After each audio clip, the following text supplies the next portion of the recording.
Well, thank you for joining me to the podcast, Andrew. Anytime. I'm always thrilled to talk to you, my friend. And I'm a fan of the podcast, and it's been fun being your colleague these last couple of years writing with you. So, anytime we can chat a little bit, I'm thrilled to do it, my friend. Cool. Well, I think I wanted to kind of start with a general overview question concerning Afghanistan, and it's the question is, where are we now with all of this? Now that the last transport plane is out, how would you describe where we are at as a nation in this whole conflict? What's our location? We're in kind of a lull. We're the beforehand's the pregnant pause where we were wondering if we were going to get everybody out or not. Now we've gotten past that.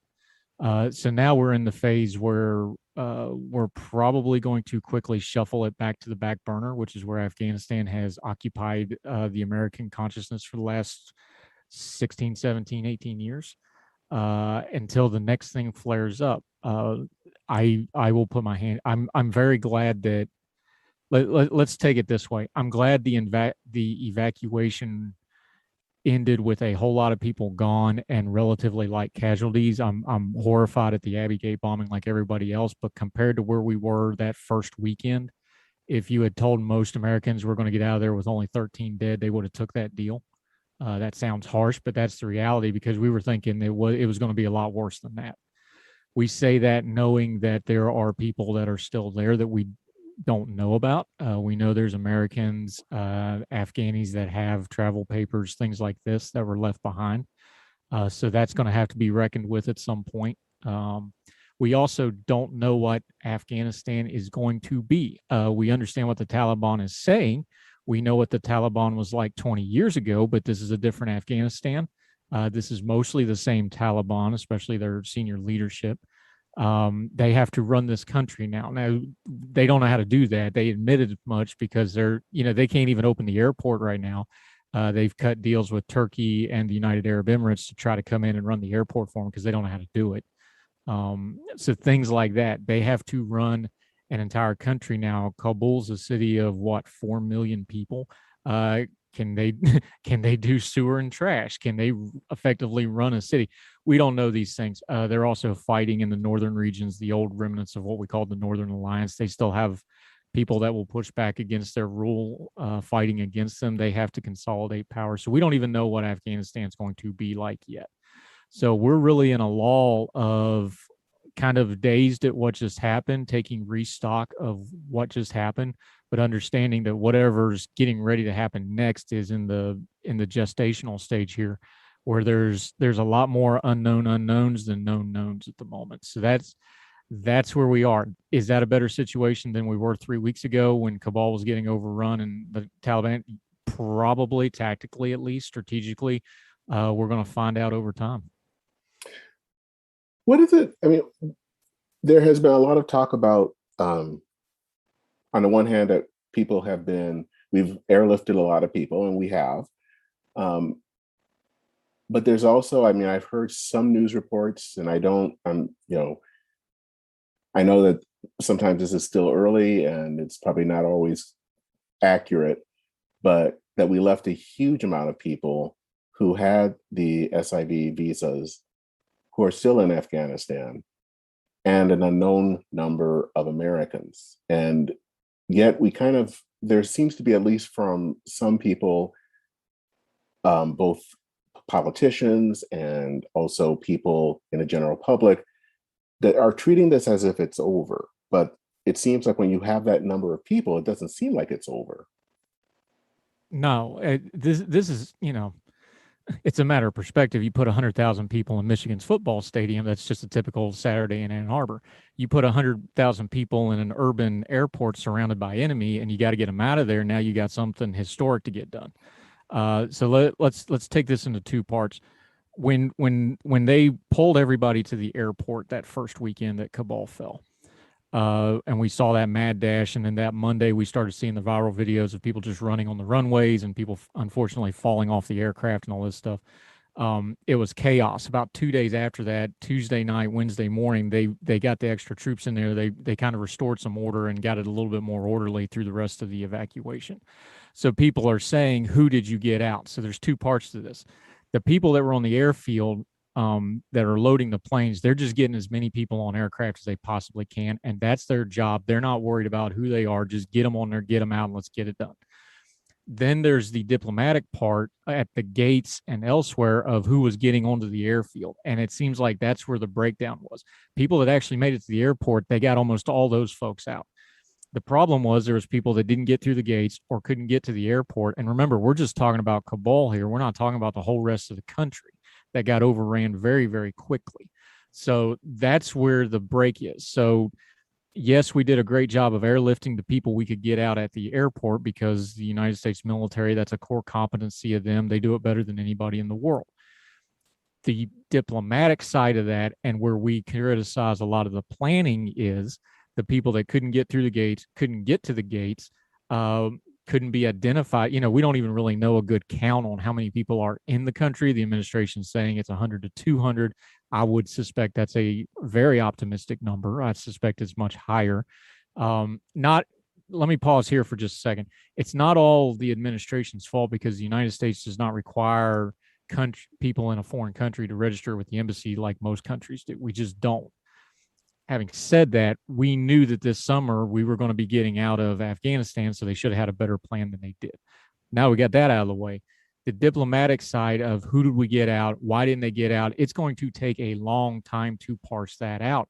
Because again, we're evacuating folks as we don't even know how many we're evacuating. You're really talking about, shoveling water out of the river here in a lot of ways. It was an impossible situation.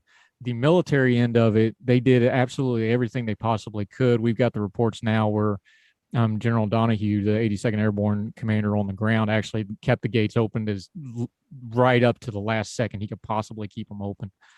They got out as many folks as they could. But diplomatically, the SIV visa people, American nationals, remember there's quite a few Afghan folks that had gone back to Afghanistan because we were in control, that were American citizens and had children here, and then they went back there to homestead, for lack of a better term. Those kind of people we don't have a good number on. It's going to be a long time before you find out. And frankly, with the Taliban in control, if they start going through some of these people themselves, we may never know. Which then leads me to this question. And I think this is something that you picked up in the article, is how much do you think we as a nation actually kind of care about Afghanistan?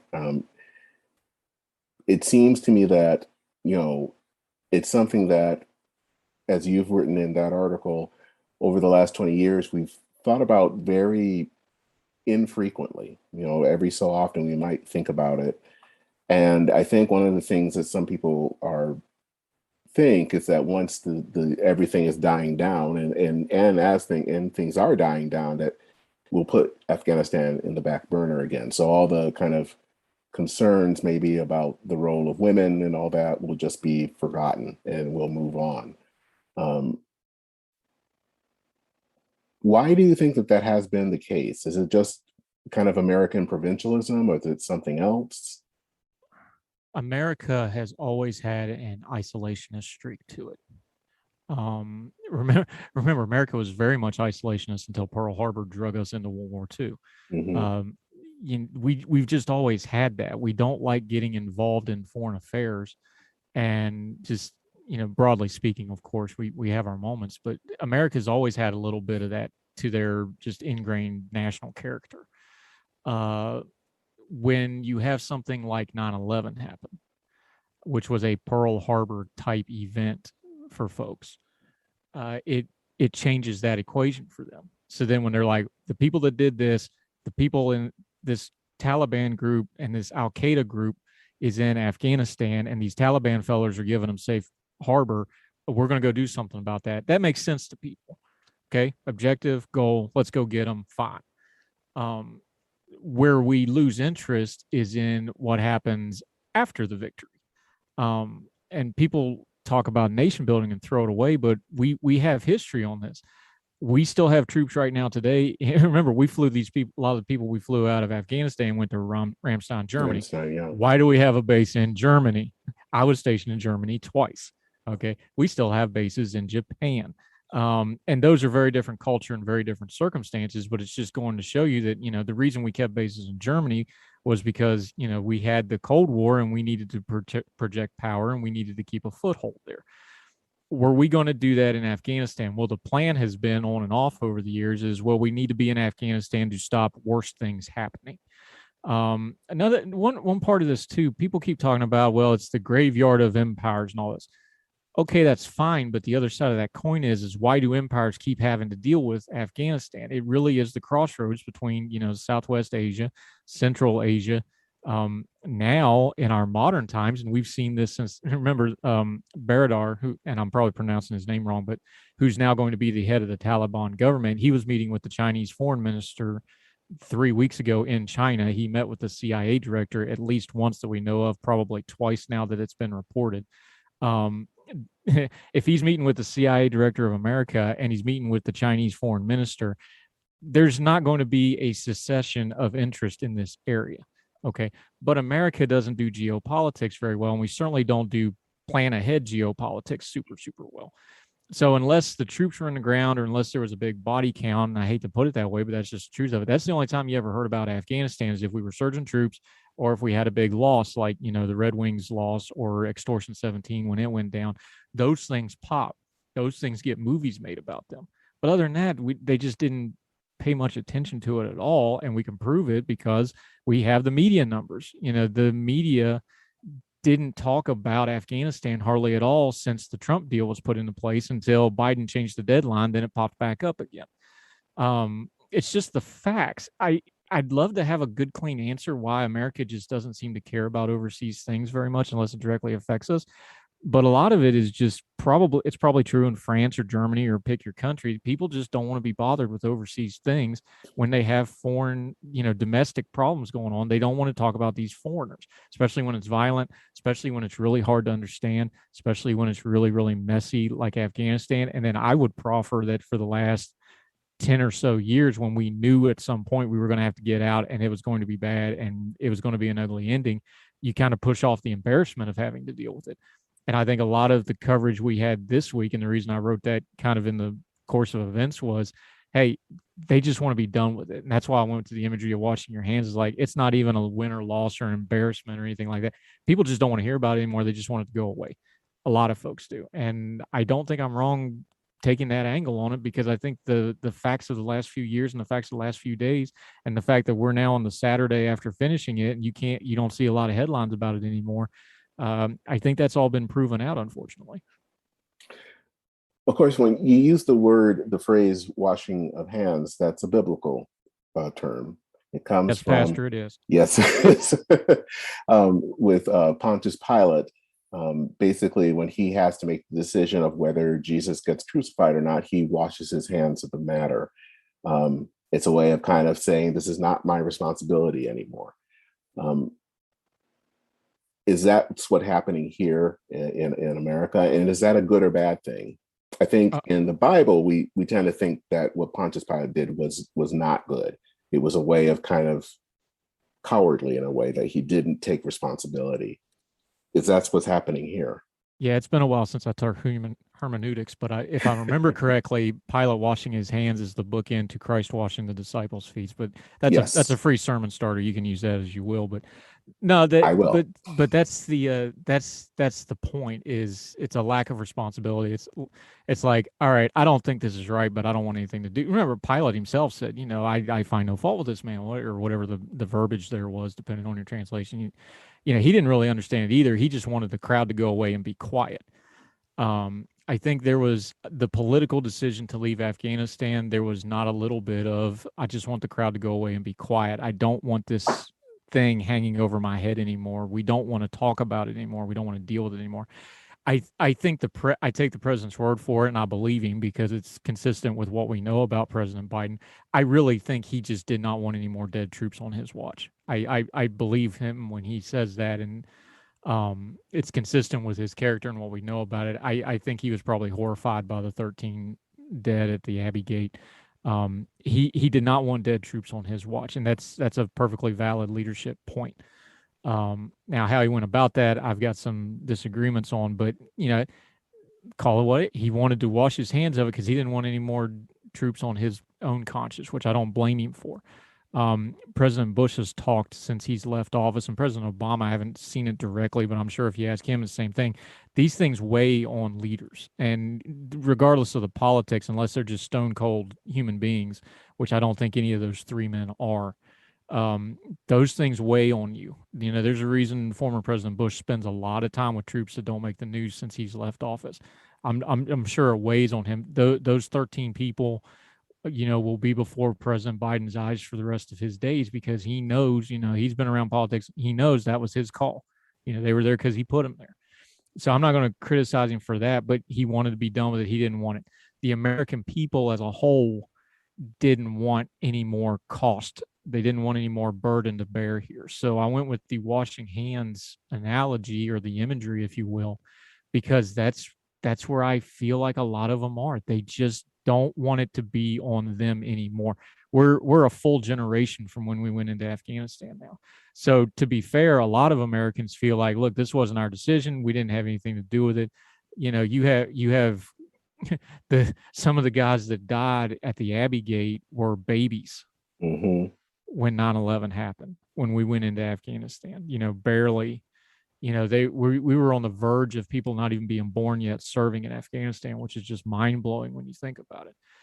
So I don't know of a better imagery than they just want to be done with it. And we don't want any more, either nation-wise or individually. We don't want any more blame on what's going on over there, because it is an ugly region. It's a complicated region. We have corruption issues in the way that we handled it with the money and the contractors and the corrupt government that we propped up. So we have a lot of blame there. And not to come back to spiritualism again, but as a pastor, people's initial response to guilt is to try to ignore it and make it go away. That's just the natural human response to guilt and things like that. We have some national guilt to deal with here, and most people would rather it just go away and let's not talk about it at all. One of the things questions that I have, and I've always been, and it's something that I wrestle with, there are those that say that, we could have stayed there longer with kind of the amount of people that we had. And there is a part of me that, I don't know about the numbers, people say more or less, but that sees the necessity of that. But I also know that's also a hard thing to tell the American people, whether it's right or wrong. It just seems like it's a difficult thing. Could we have stayed, or was this a situation where we just had to go? Sure, we could have stayed. We talked about the last time we talked about this for en route. The hard question that nobody wants to talk about, because no politician would ever say this out loud: is it worth 10 to 20 American lives a year to stay in Afghanistan? Because that's about what we were doing. Now, the last 18 months to 2 years since President Trump made the deal, they talk about, well, there'd been zero. That's a false fantasy that there'd been zero casualties, because we know the Taliban had pulled back and they were keeping their powder dry because they were preparing for the summer offensive, and exactly what happened. They were just waiting so they could take over the country. So that's kind of a false thing. There's no point discussing that. But prior to that, 10 to 20 guys a year was the average of what we were losing over there. And remember, you're one car bomb or one aircraft going down to double or tripling that number at any time. So the question was, what we were doing in Afghanistan, whatever we were attaining, was it worth 10 to 20 American lives? That's a hard question. That's a brutal, brutal question. The problem is it's not a clean question, because we had a government in Afghanistan that was propped up, that was a government named only because of the corruption issues, not in any small measure by our own design, because of the way we had been propping them up. We had a system where it was very monetarily profitable for a whole lot of powerful people to keep this thing going. There was a lot of, again, I hate to keep coming back to guilt, but there's a lot of dirty American stuff all over this thing that really makes it icky to say it's worth 10 to 20 American service members' lives to keep it going. Now, if you take it from the humanitarian side and present it that way, it's like, is it worth millions of women's rights, 10 to 20 American service members? That's a different equation for people. Is it worth keeping terrorism, having an anvil to hammer terrorism that are otherwise hard to find in the world, and when we're there, we at least know where they will concentrate and try to hit us? That's an anvil for the hammer of the U.S. military, which otherwise would have a hard time finding those kind of people. That's an argument people will entertain that's worth 10 to 20 American lives. 10 to 20 American lives for a corrupt government that wasn't going to stand on its own without our help. That's such an ugly thing to even ask. People don't want to talk about it. It's like, we're not going to sacrifice Americans for corruption. And that's the argument you're hearing now. It's like, well, it was corrupt, it was going to fail anyway, there's no way it was worth it. But remember, that's a little bit of a hindsight thing. Could we have done something to lessen the corruption? Could we have cut down on the money, the river of money that we have dumped into that country that we now know was for naught? Could we have fixed those things? And then your equation is it worth 10 to 20 American lives for the humanitarian reasons, for the human rights issues, for the geopolitical strategy of keeping places like Pakistan, which has been the problem in Afghanistan all along? That's an adult conversation we just don't want to have for some reason. That's the conversation for that. But with the corruption, 20 years of mess, people just don't want to hear it, and they don't think an American life is worth those things. I don't think they're wrong in that assessment, by the way.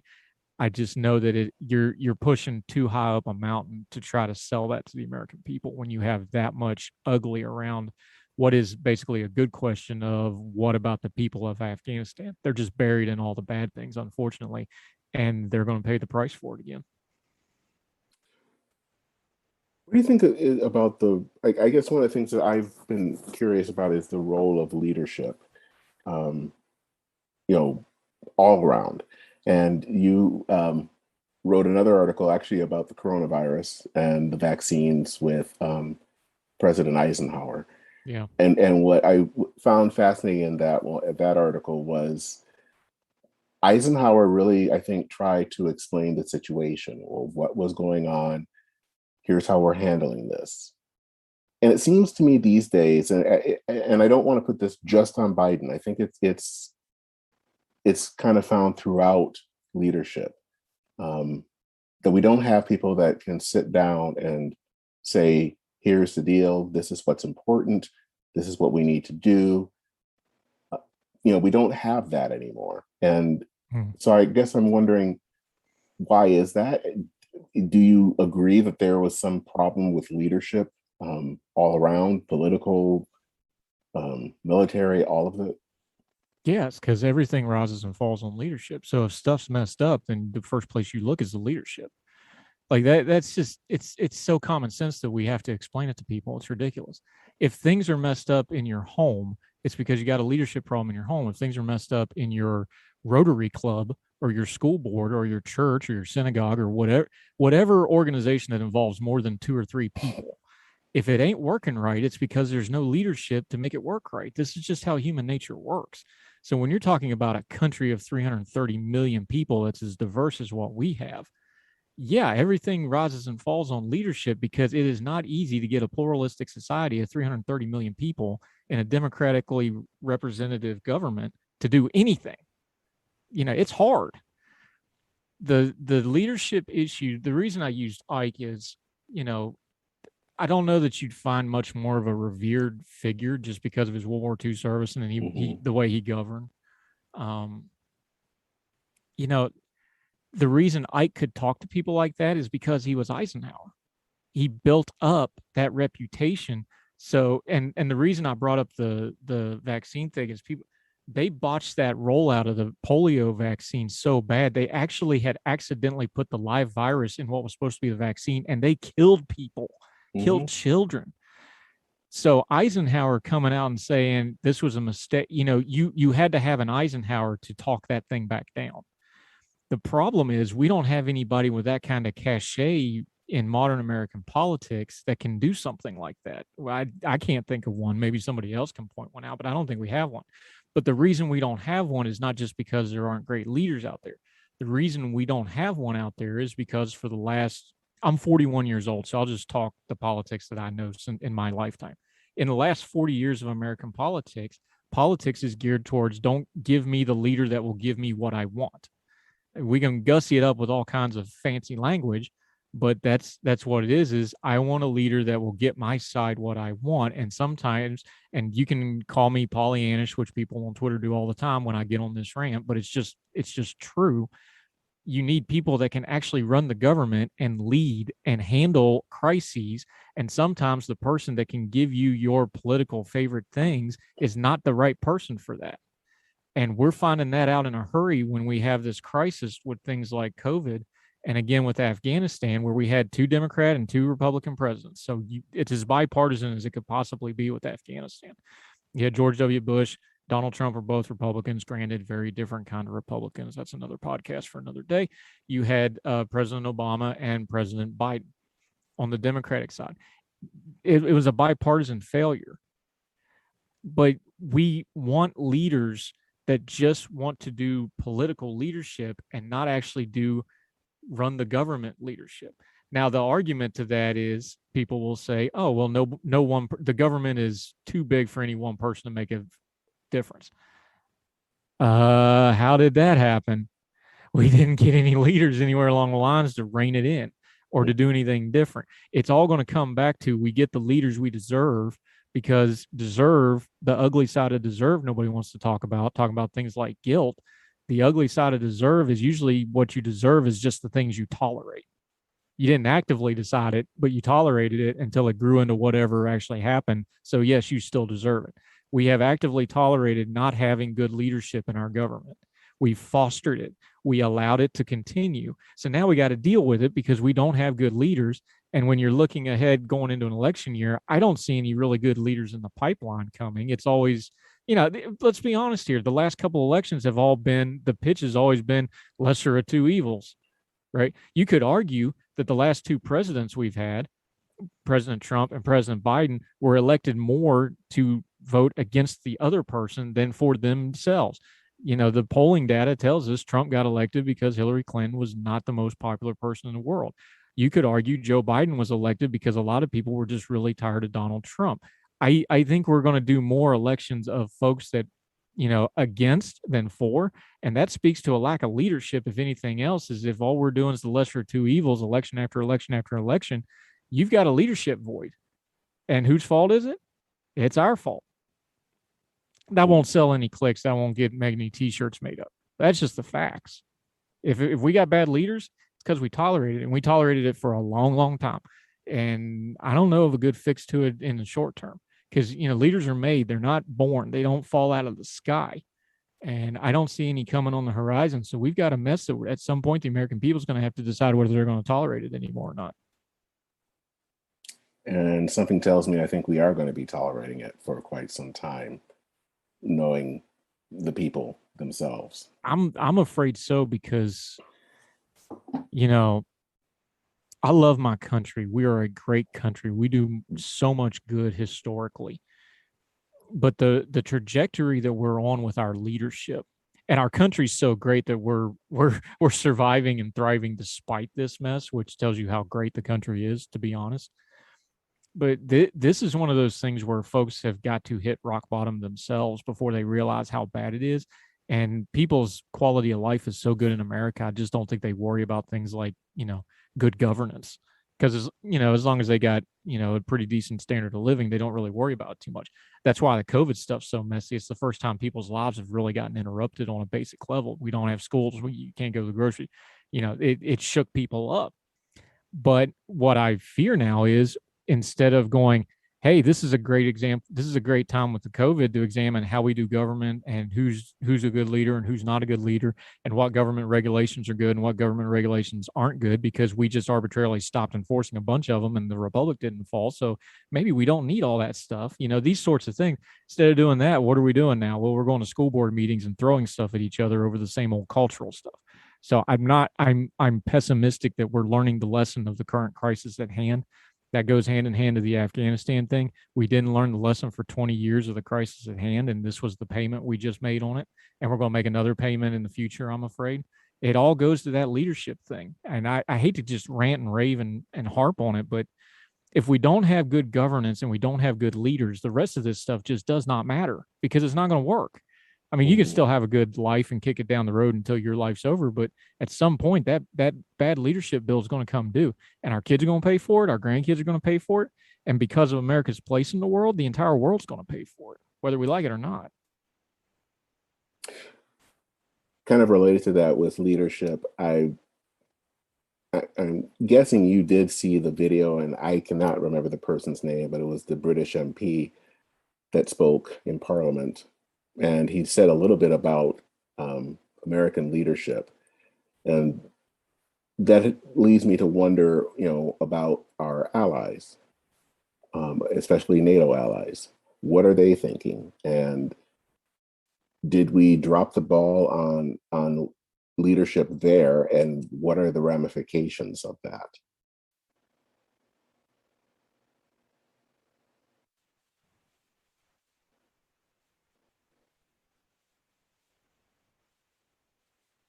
Are you there? Yeah, I'm here. Okay, you went blank for a second there, but Okay. I can't. I'll mispronounce the gentleman's name, so I won't. It's like Tungsten or something like that. But Yeah. yeah, I saw the speech of the MP. That gentleman who I was not familiar with, but I did look him up after that. He's actually decorated by the U.S. military for his service. He's for real, like he's legit. I found that, in fact, I think you and me were talking on Twitter about it when it happened. I found it insanely moving, but I also found it infuriating. That speech was part of, excuse me, that speech was part of what's called Prime Minister Question Time. Mm-hmm. For folks unfamiliar, just real quick, Prime Minister questions are every Wednesday. On the East Coast of the United States, it's usually around noon, but it's Wednesday evening over there. Or it's morning, excuse me. It's around noon for them and it's morning for us. That actual session of Prime Minister questions, Boris Johnson was just getting his head kicked in, the Prime Minister of England, over the Afghanistan pullout. Remember, this is the Wednesday they had taken Kabul. We had abandoned the embassy on Sunday. Monday and Tuesday were the real ugly parts where the airfield was out of control. This is Wednesday morning in England on English time. So this was at the worst of it. And the British Parliament actually censored the President of the United States, which was just a shock right after that speech. That speech was part of a long line of speeches denouncing America. But the way he phrased it and the way he said it, and I'm not even going to try to quote or paraphrase him. Everybody should just go look it up. It's about I think he spoke for about 4.5 minutes. You could tell there was anger under it, but mostly it was just very sorrowful, the tone he took. He was mournful, I think would be a good description of it. He's a man of character. He was, as a soldier, he was just offended by the whole thing. He felt like his honor had been impugned, which is how a lot of us feel right now, because he feels like it's a failure, and it is in a lot of ways. For our closest ally in England, the British people and the British government, the UK, to censor the sitting president of the United States and say you left us hanging out here and now we're just stuck. And they were angry because they felt their government had made us completely. They felt the British government had left them completely at the whims of the American president, was what they were very upset about. And then the American president's like, we're leaving. And they're like, well, where was the plan at? I didn't think I would live to see that in my lifetime, of the British Parliament condemning us like that. And be right to do so, in my opinion. I think they have a legitimate grievance in a lot of ways. It's shock. We're going to have ramifications to this that people just don't understand. The EU now is reviewing how they're going to do security. NATO is in horrific shape, and they were before this happened. But because a lot of reasons, Turkey is absolutely, I'll just use the term, they're a traitor in the midst of NATO. You're not going to have a successful NATO with Turkey in it, because they're too cozy with Russia. I don't want to go down the NATO road, but NATO's a mess. Now you've got this on top of it, where you have these splinters to the allies that have kept Europe in its longest continuous session of peace in the history of the world. Europe always fought before we part. Why do we still have troops in Europe? They didn't fight, and we didn't have anything other than the Cold War that didn't turn into shooting war because America parked itself in the middle and said, we're not going to allow it, because if you do it, you're dealing with us. That's the only time of peace Europe has ever had of 70 some years in its history. Those people are always fighting. So for that relationship to be that damaged by something like this, where Europe is reviewing how they do anything, can we count on the US's word when they say we're going into because remember, the Germans were there with us, the Polish were there with us.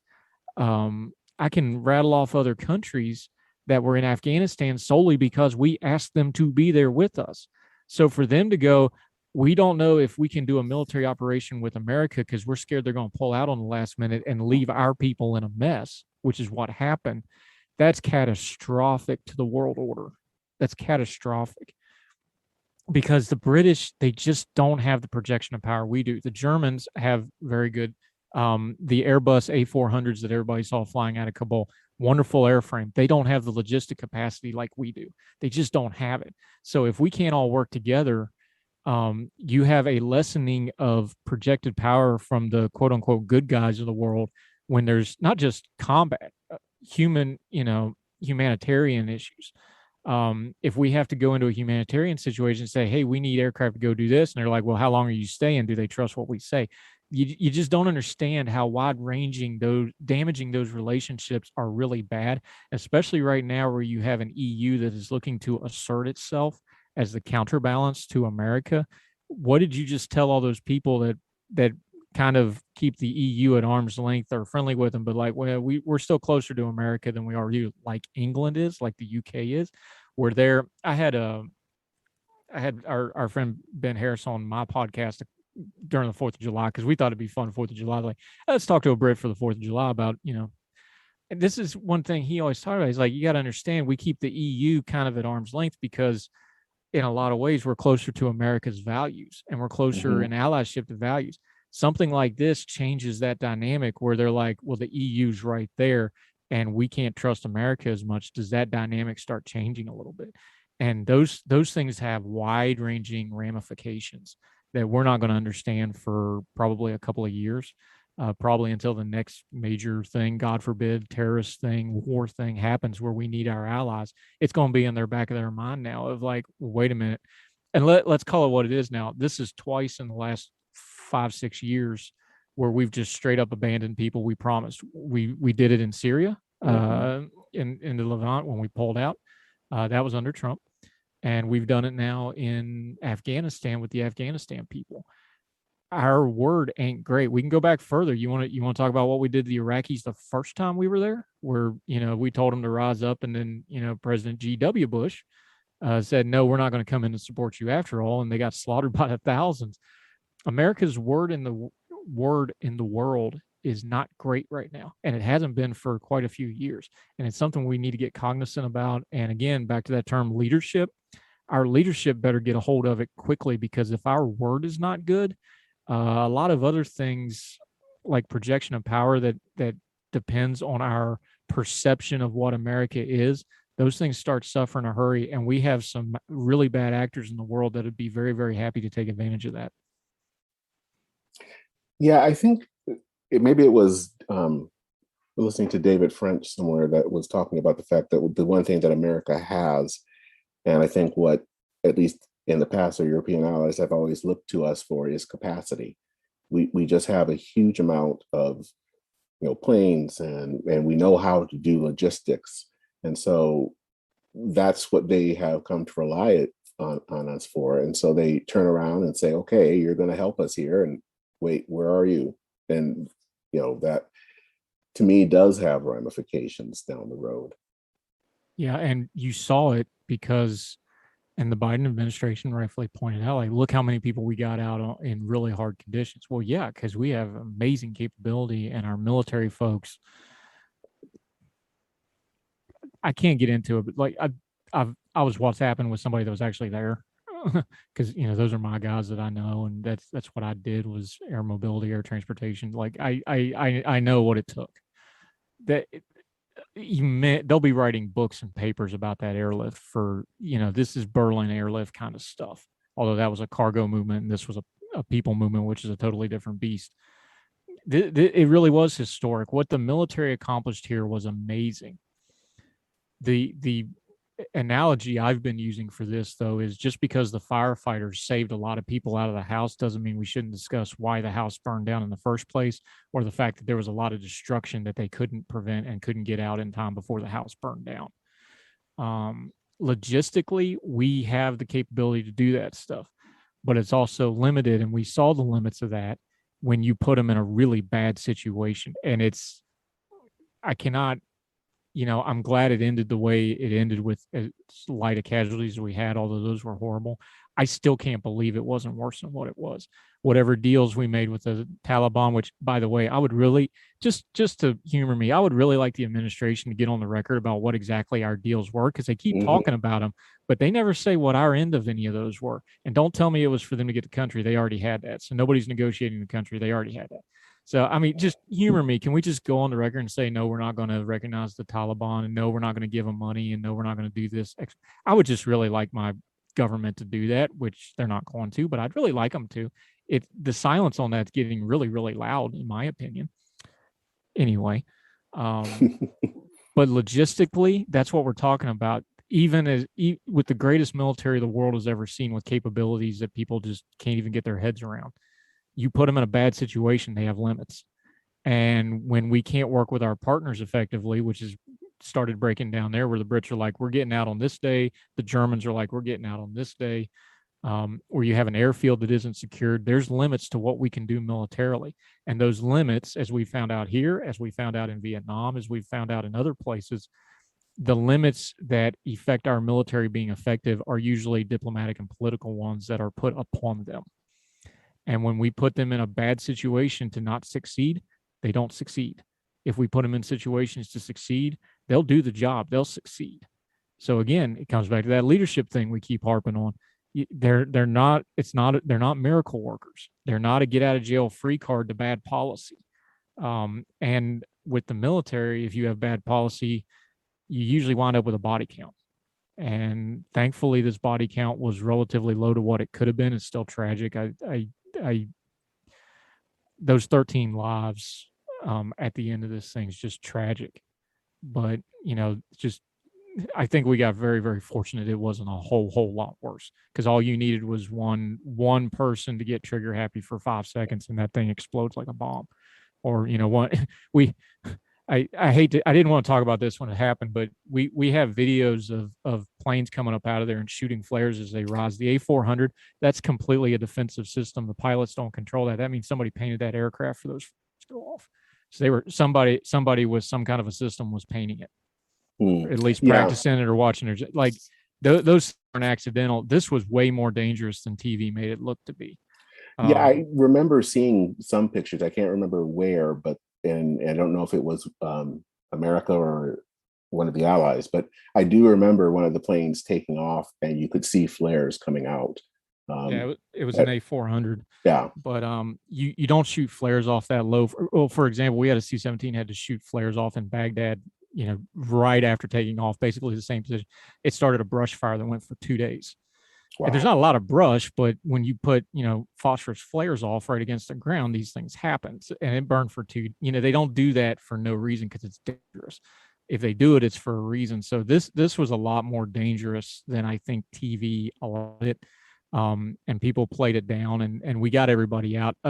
Getting people, the Chinooks from the embassy just scared me to death. You got to understand, those Chinooks, we did not fly those in Iraq during the daytime in urban areas because they're so easy. They're so susceptible to small arms and ground fire. We only flew them at night because their top speed's like 120, 130 miles an hour. They're flying 60, 70 miles an hour most of the time. You can literally throw a rock from the ground and hit a Chinook if it's going by. They're that low, and they're that vulnerable. Extortion 17 we talked about earlier, that was a Chinook. Red Wing, that was a Chinook. They're susceptible. So flying those things in broad daylight in a hostile environment like that, that was hard to watch, knowing the history. And those pilots are amazing and deserve all the credit, because that was it's so much more dangerous than people will ever realize what they were doing those shuttle runs out of the embassy. And God bless them, and they deserve every award and every medal we give them. Same with the Black Hawk pilots. Same with the C-17 and 130 drivers that were coming out of Kabul. What our pilots did, and then the security people keeping the perimeters. That's I know it's not straight combat where they're under fire all the time, but it's bravery. It's a lot of guts to do those sorts of operations. And I want to make sure we're criticizing policy and things like that here. We should take a moment and go, that was some gutsy world class stuff our military pulled off, and civilians too. There was a lot of diplomatic people on the ground um, sharing the danger. There's civilian pilots going in and out there. Those people deserve all the credit for doing something that really, really mattered when it really, really counted. Hmm. I would agree. One of the things that I've also wondered is there seems to be, I was reading an article, this was from Jeff Greenfield, that kind of made it sound like, maybe this is a time that we get to question our role in the world. And, you alluded to this earlier, and it's something that I totally agree with, is that I think Americans by nature are naturally isolationist. Um, and I think sometimes that's by geography. We're bounded by two big oceans. All the other Absolutely. things are way over there. And there seems to be this desire to just kind of say, we don't want to deal with all of this stuff anymore. And we want to kind of just focus inward. Do you sense that? And what are what do you think could be the result of that kind of inward focus? Well, we know from history what the result of that inward focus is. Bad stuff happens, and eventually the bad stuff will show back up on your doorstep. Now, our my more I my libertarian friends will cringe when I say that, because their theory on it is non-aggression policy, but um, you know we've got a couple thousand years of recorded human history that tells us how these things work. In my opinion, my humble but accurate opinion, when America isolates from the world, bad stuff happens in the world. That's just a fact for the last 100 some plus years. Now, I will caveat that with this. I don't know that America is in a particularly healthy place itself right now. So the amount of I've wrote about this as well, is an America that cannot hold its own government accountable is not going to be able to project power and policy to the rest of the world. I think we got a lot of in-house stuff we need to clean up. So I'm not against the theory of it, is that we need to just get our own house in order. I completely agree. The problem is the rest of the world doesn't stop turning while that's happening. So what are we going to do? I think we will go through a good isolationist phase for the next little bit. I think we've been there mentally for a while, just talking as an American consciousness. When people want to talk about buzzwords like forever wars, like I really don't want to be, I don't want to be ugly to them, but I was like, that's warm blanket child crap. Like war is the constant, peace is the exception in the history of the world. It just Hmm. is. Hmm. Forever wars are forever, because people are always going to be fighting. Now, if you want to argue we shouldn't be involved in every single one of them, sure, I'm with you on that. Should we pick our spots? Yes. Wouldn't we go? Should we go with an objective, get in, get out, and go home? Absolutely. All for it. I'm with you. But we kind of live in this buzzword culture right now that is the vanguard on that isolationist streak we talk about, where they just want to talk about forever wars and let the world figure their own problems out and things like that. But that's just not how an integrated world works. We don't want our cheap stuff at Walmart all made in China, and then say we don't want to do anything with geopolitics. Like, that doesn't work, guys. That's not how that works. The world is integrated whether you like it or not. And an integrated world means integrated conflict, which means we can pretend like nothing's going on in the rest of the world. And we're going to for the next few years, I suspect. I strongly suspect, especially with the current foreign policy of the current administration.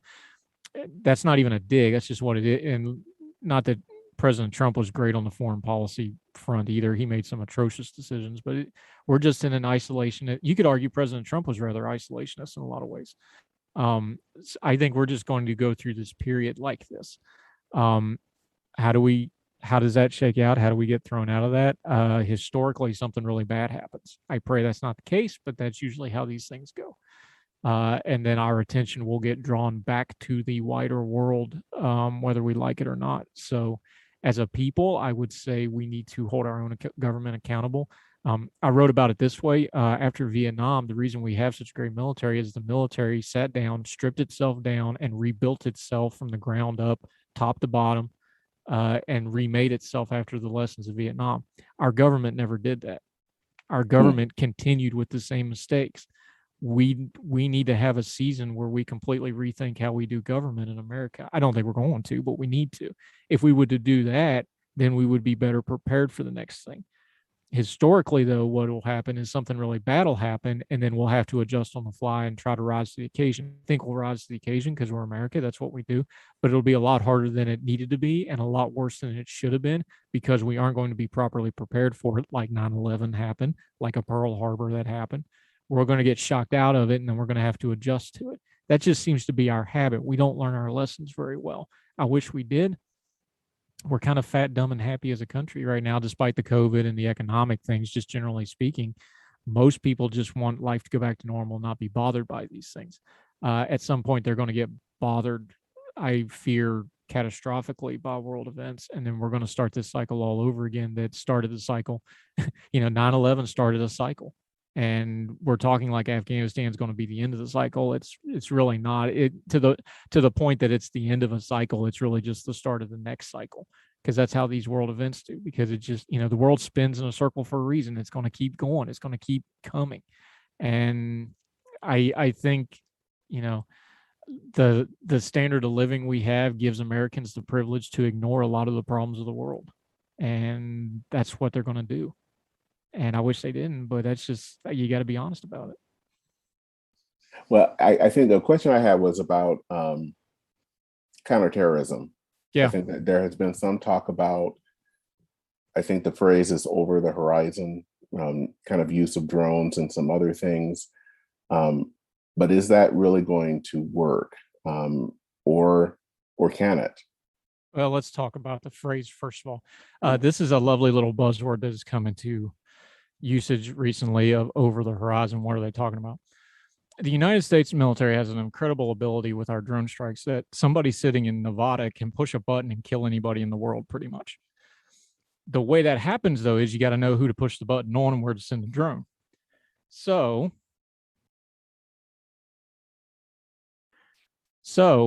the point being, you can have all the drones in the world, but if you don't have the human intel to tell you who to go push the button on, it's not going to matter. How are we going to get human intel with nobody there? Now, let's not be Pollyannish to use that term again. We're still going to have clandestine people in Afghanistan for the rest of the time. But we don't have the military footprint and the support system like an embassy to run clandestine operations out of. How are we going to do human intel? Are we going to trust the Taliban to give us good human intel on who to kill? Well, that's probably not a great idea, because guess what? Those guys have a nice long list of folks they would love for us to kill and get all the blame for instead of them doing it, right? These are the complicated matters you get into when we don't have a footprint in a place like Afghanistan. I'm not saying we needed to have 100,000 troops there all the time, but part of the reason you needed an embassy and at least a small footprint was so you can do things like human intelligence, because now we got to try to run it, it makes it exponentially harder, something that was almost impossible in the first place, just to kind of nutshell it. So, drones are great. Special forces are great. You still have to have the intelligence and the foresight to know how to do that. There's no such thing as over the horizon human intelligence. You have to have somebody on the ground talking to somebody who knows what's going on to tell you to do that. A lot of that stuff is relational. You actually have to have people on the ground. We've made it really, really hard to do those sorts of things to get the good information we need. It's not impossible, but now we're going to be relying on some partners that are very unreliable and trying to get that information.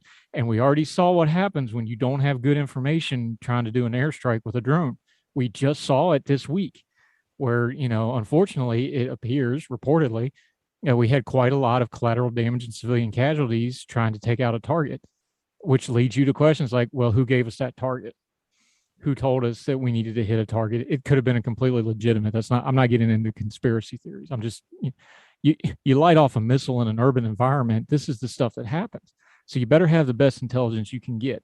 How are we going to get that without us actually in the country, officially in the country, not just, our clandestine organizations being there?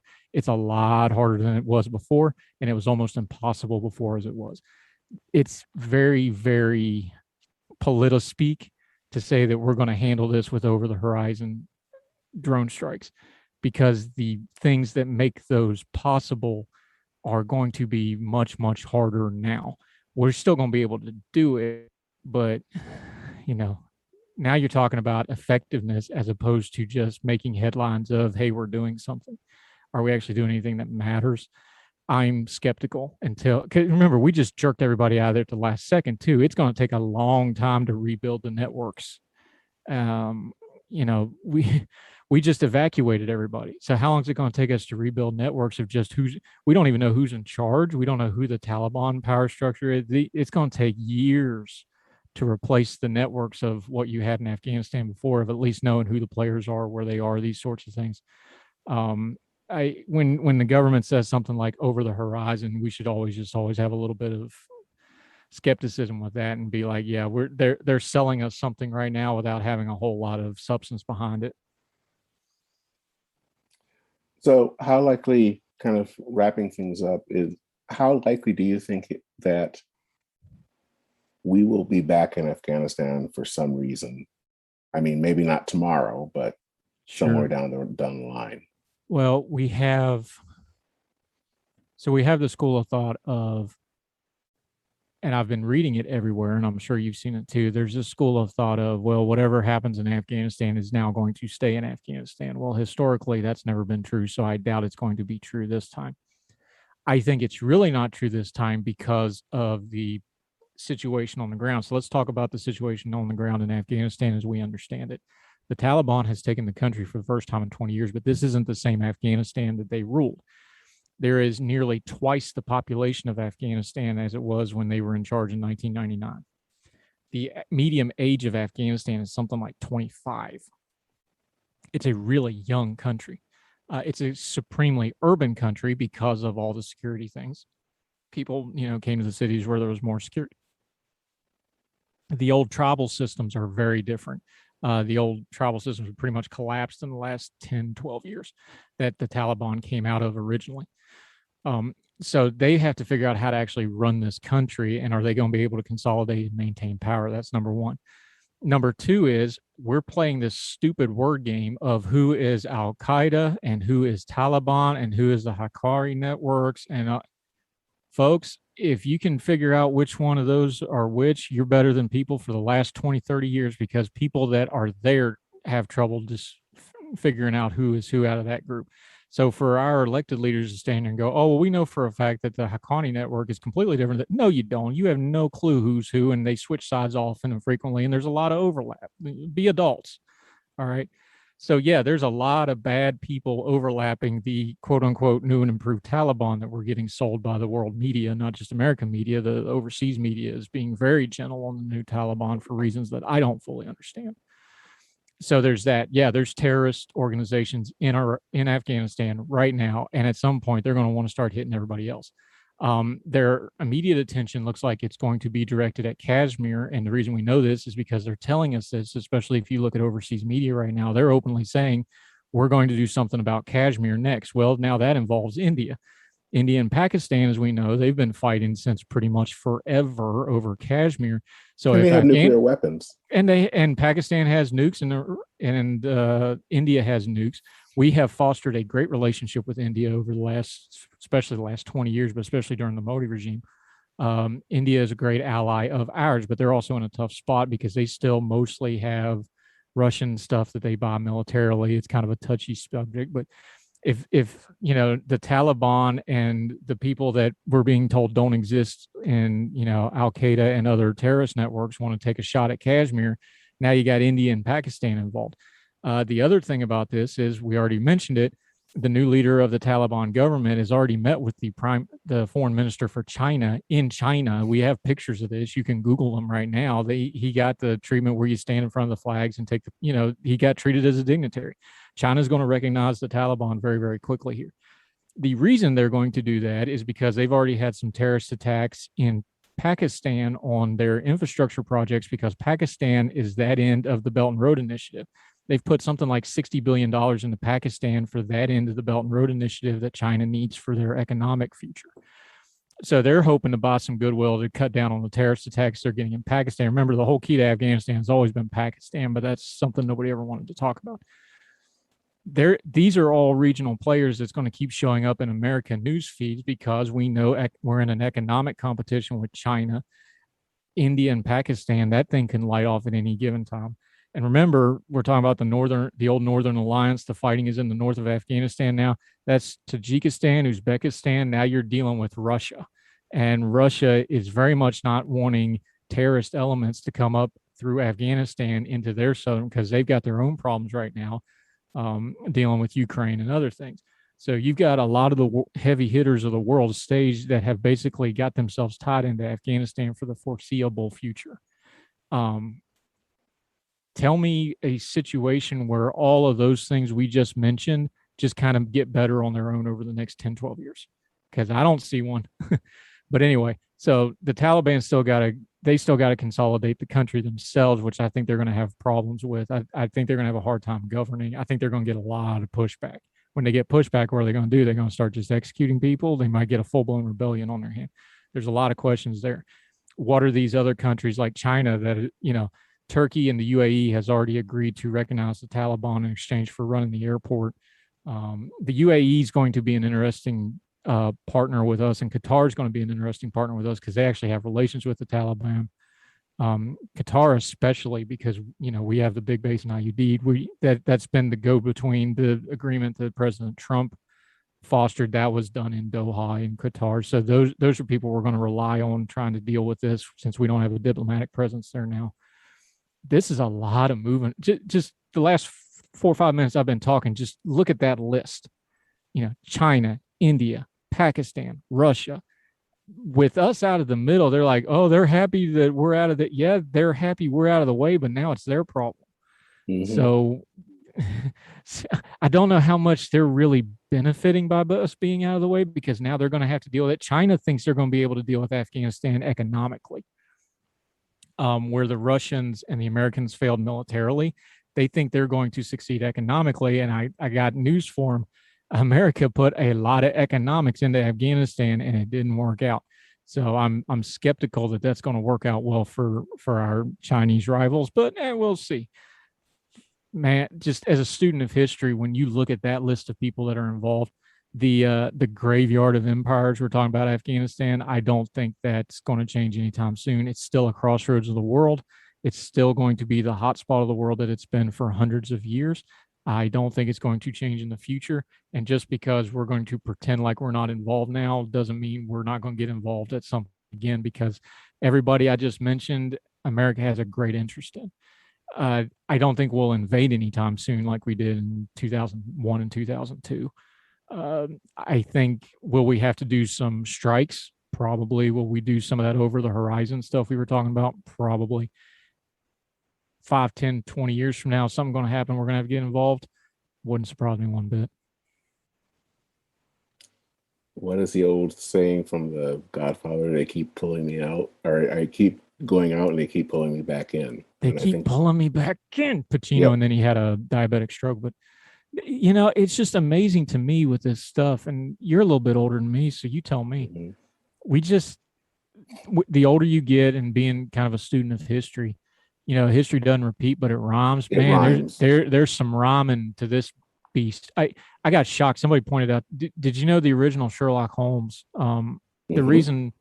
The reason he met Watson was on leave from Afghanistan. Yes.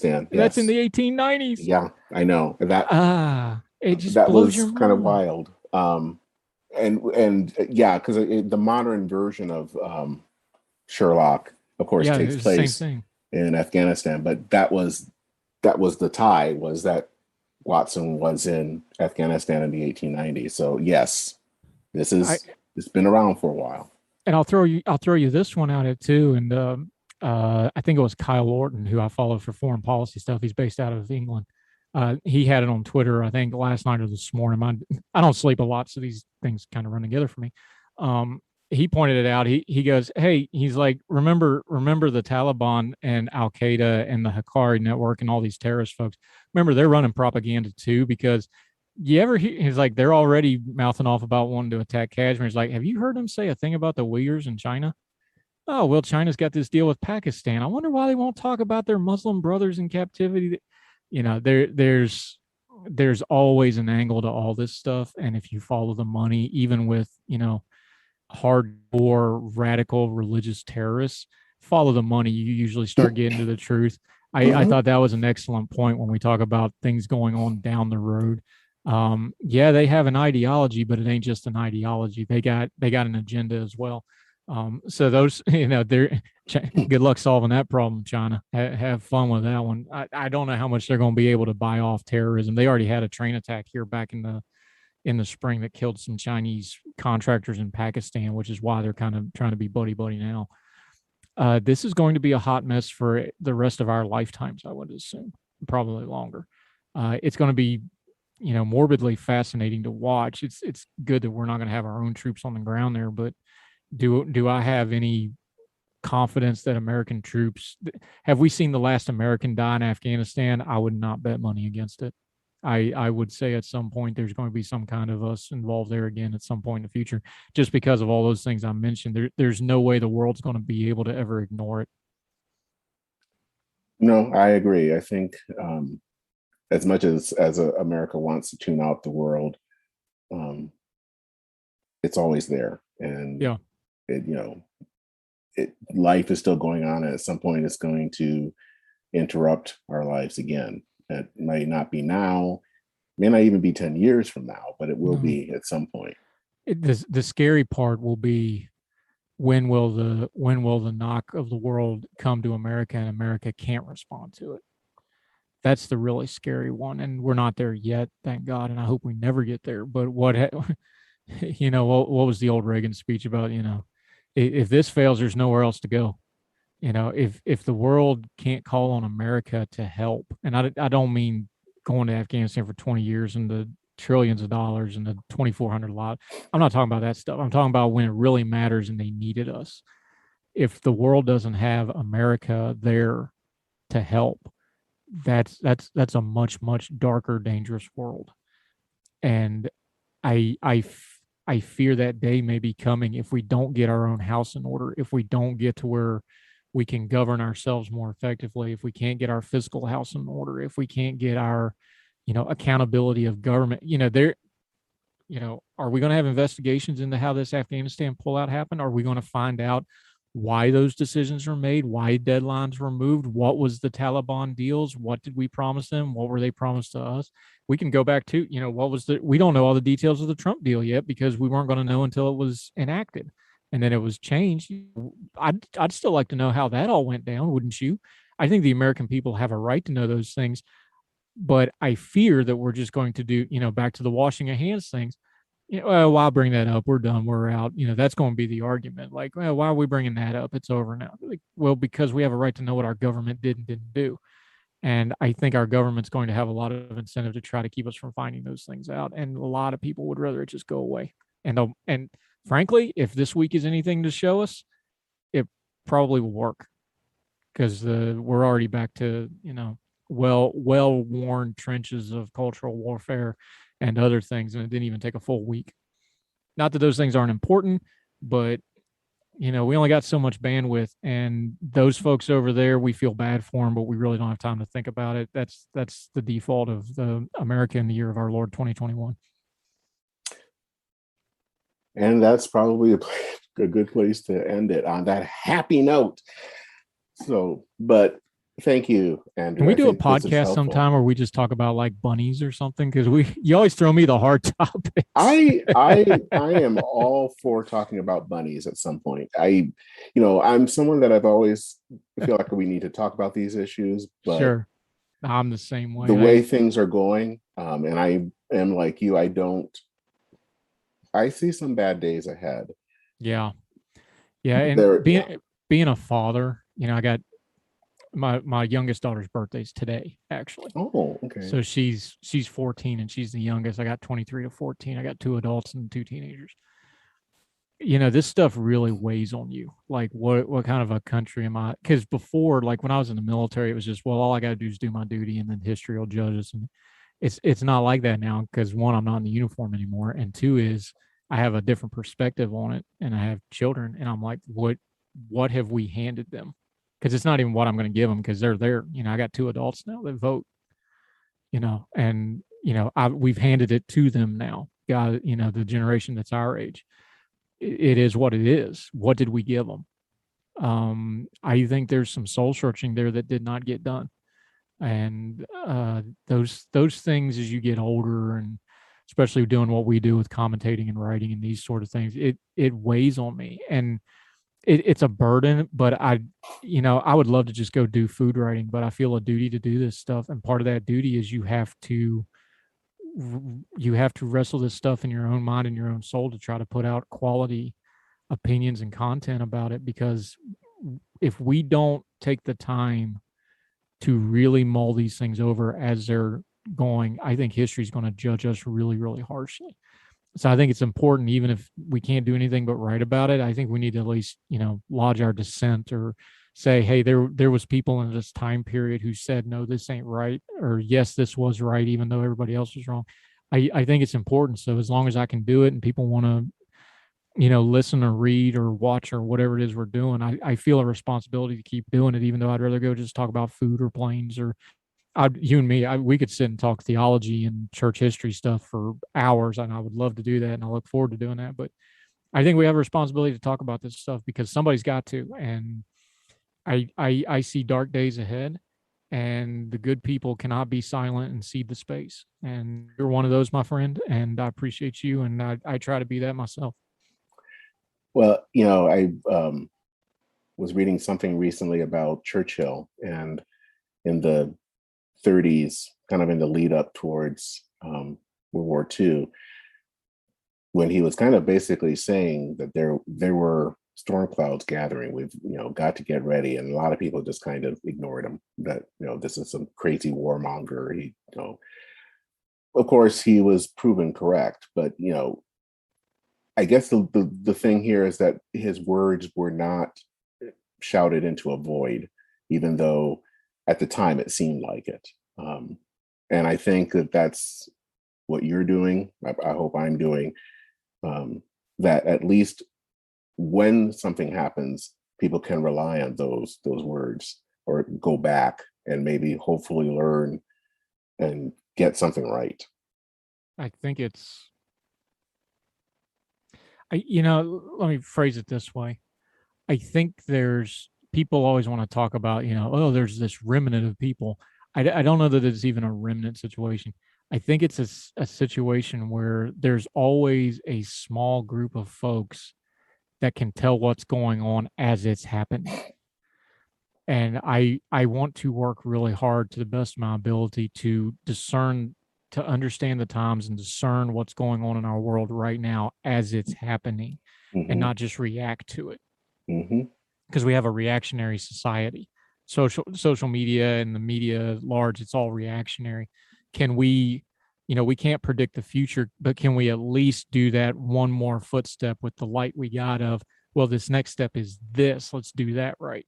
And just try to be just, that little inch more forward than just always reactionary of what's the consequences of this? What is it? What does historically this mean? We can't predict the future, but we can usually at least say, well, we took the best path possible. And it takes discernment, and it takes taking that second to step back from whatever's trending and going, okay, does this matter or not? And if it does matter, what's the audience I'm trying to reach to get the right message about this thing that matters? Because there's a lot of stuff we've spent years on that didn't put a single person on an airplane in Kabul. You know what I mean? I hate to be harsh like that. That's just true.